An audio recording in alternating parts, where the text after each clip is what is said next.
Welcome to this video on revolver parts identification from a forensic science perspective, presented by Dr. Anjini Kumar. A revolver is a firearm with a rotating cylinder containing multiple chambers. Understanding each part is essential for accurate forensic analysis in crime investigation. The barrel, labeled as 10, guides the bullet, and the muzzle, 22, is the exit point. These are crucial for analyzing rifling marks and gunshot residue, or GSR. The cylinder, 19, holds the cartridges, while the frame, 12, is the main body of the revolver.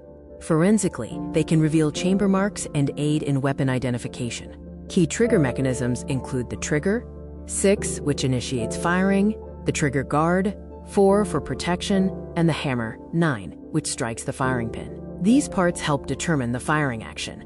Grip components include the grip, 15, the handle of the revolver, the grip panel, 25, which is the outer covering, and the grip screw, 23, which holds the grip.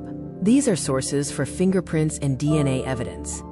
Additional parts include the cylinder release, 21, to open the cylinder, and the trigger tip, 7, the lower part of the trigger. These are used in the operational control of the firearm. Forensic importance lies in weapon identification, linking bullets to firearms, providing trace evidence, and supporting crime scene reconstruction.